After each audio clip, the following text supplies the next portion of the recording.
Frank Petruzzo has a great layout and a great collection. Both are housed in this 3,000 square foot recreation room. The major part of the collection is displayed on shelves, and the 30 by 25 foot layout is at the far end of the room.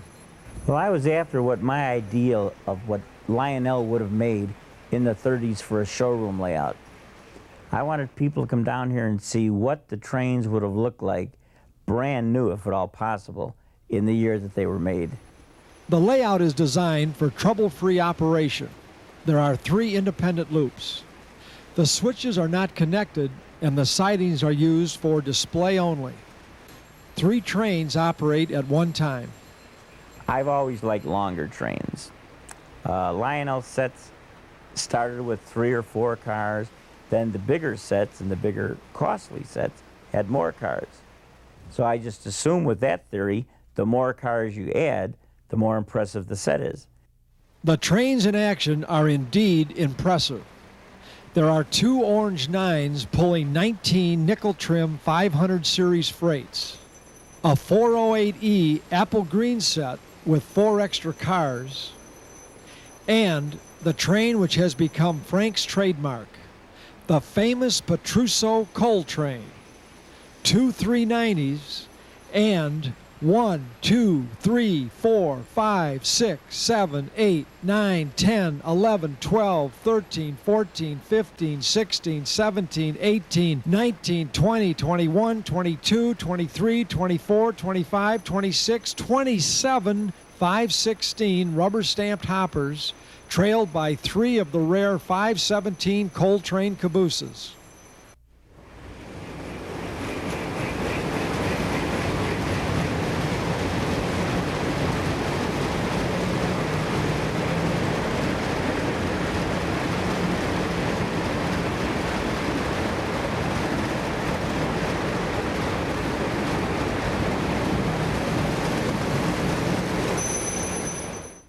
Not only does Frank have every Lionel standard gauge accessory on his layout, he has every known variation.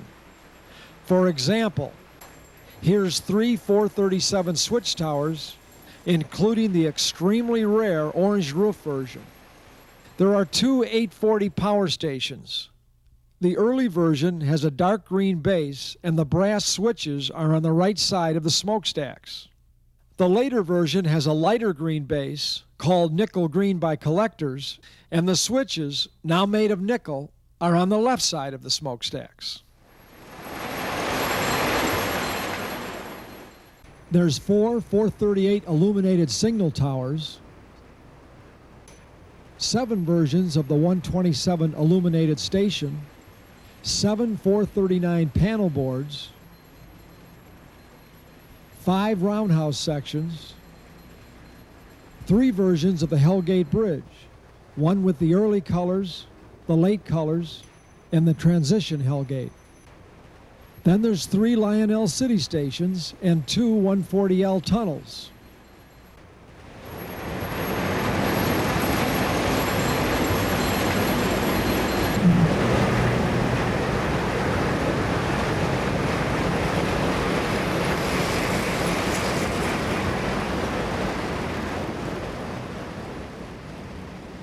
Frank has all 3 versions of the green and cream Lionel City station, the double window, the single window with and without exterior lights, and the same 3 versions in the later red and ivory paint scheme. Frank's layout also sports both early and late terrace stations, and 9 versions of the Lionelville stations. Well, first of all, I consider myself a purist. I don't want anything repainted or even touched up. It has to be 100% original.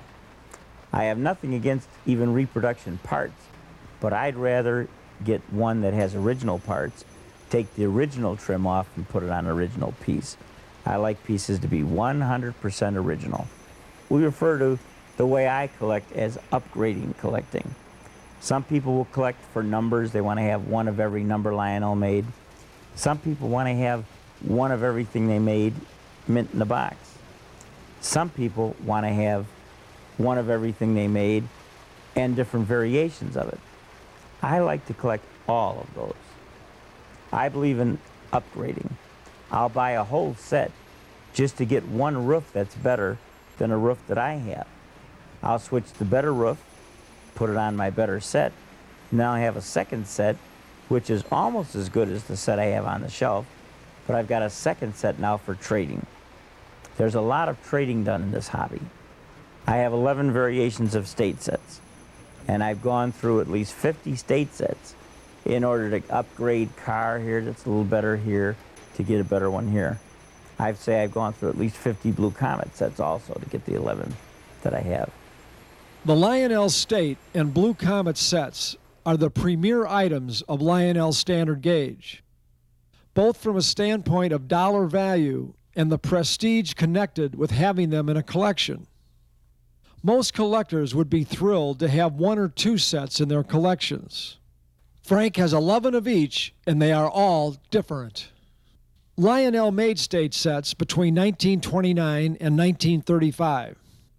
Early versions were headed by a single-motored 381E, and later sets were headed by twin-motored 408Es. There's basically three categories. There's the early green sets that basically have the apple green window trim. Then there's the brown sets, and then there's the other green cars that have the cream window trims. Now there are variations within those variations. The browns has two variations. They have the later series, which is the full chocolate roof with the brass stamped journals, and then they have the earlier brown set, which is the two-tone roof. It's the chocolate brown roof with the tan ventilators and the cast journals, the very first journals that came out. Another difference has to do with the rivets at the ends of the cars. Only the early green cars came with rivets, but Frank has a brown set that has rivets. This brown one has the rivets, this one doesn't. You might find a car here and there with rivets, but I've never seen a complete set with rivets. Frank also has a set of prototype state set cars. The normal production cars are named California, Colorado, and New York. The cars on the prototype set are named Vermilion Valley, Starcrest, and Van Rensselaer. Petruzzo also has 11 different Blue Comet sets. The first Blue Comet was headed by a 390E.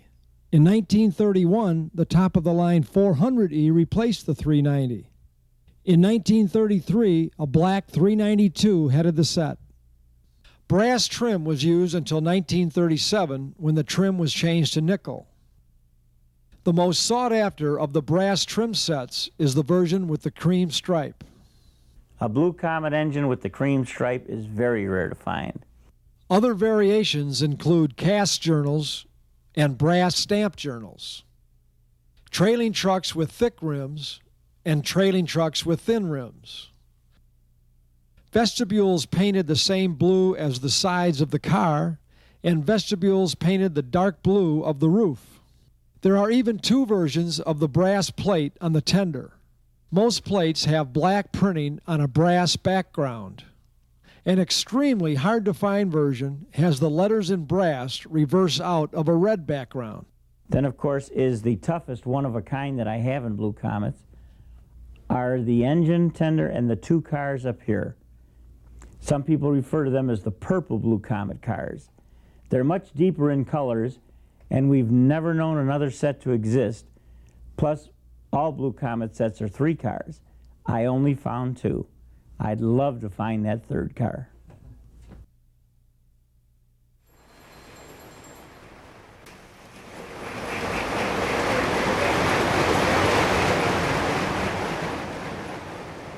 Frank's approach is the essence of what the toy train hobby is all about. He loves the trains, and through years of study, observation, and acquisition, he has earned the reputation as possessor of the finest Lionel Classic Period collection in the world. And, like any great collection, it includes a number of extremely rare and unusual items. Not too many people know that the standard gauge billboards exist. Lionel had a magazine, and I believe was the early 40s. And they offered these, if you sent for subscription, you got 4 billboards free, a set of 4 free. They also offered at a later date a second set of billboards, which are even harder. The rare 436 Power Station has Edison service instead of Power Station. Frank paid $11,900 plus the buyer's fee for this uncatalogued set. The unusual thing is that any 9 orange set in like new condition, boxed, is very hard to find. But this particular one is an uncatalogued box. It has a P.O. box number, P.O. 50, which is made designated for a Pittsburgh store. It came up at an auction, and I went to the auction in hopes I'd have a chance of purchasing it. Well, the bidding was hot and heavy, but I was lucky enough to obtain it. Lionel electric type engines have openings punched in their frames. The frame on this 402 is not punched. One-of-a-kind items include sets painted in colors Lionel considered producing but never did. These unusual colors are called paint samples. Another seldom seen accessory is the black and red 200 turntable. Frank does not agree with those who say standard gauge is dying. There seems to be more people after Lionel Classic period trains. They don't seem to stay on the tables very long. If a Lionel Classic period standard gauge train is anywhere near excellent, it's bought immediately. Everybody tells me standard gauge is plentiful. The prices of standard gauge are going down because it stands to reason. Those who played with standard gauge are dying. They're getting old. But I don't see it. So I have to take their word that standard gauge is dying versus the facts I see. Standard gauge is hotter than ever. The real aggressive collector. This is the man that is in pursuit of these trains with an obsession. This man can't find enough trains to buy. That's what I see in Lionel Classic period standard gauge. And every year, the prices go up.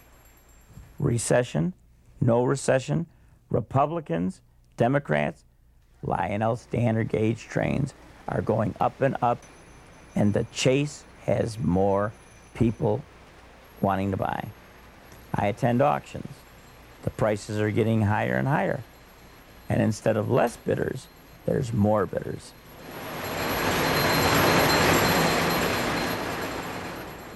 Shirley, Frank's wife, is also enthusiastic about toy trains. We got along fabulously with trains. She'd even come to some of the train shows. And I think she got hooked. Whether she got hooked because of me or she now likes them, she has as much fun with these as I do. I've made friendships that are unbelievable. I've made friends throughout the country, and that's a great feeling. Roy Jackson, Dennis Roche, we're all in this together. We believe in the buddy system. They help me out in one way, I try to help them out another way. Teamwork wins in sports. Teamwork wins in collecting trains. The loner loses. Roy Jackson has helped Frank add a number of operating accessories. Roy believes insulated track is the best method to activate accessories. The advantage to it is there are no springs to be constantly adjusted. So far as crossing gates, bells, gatemen, and that type of thing, they work almost flawlessly.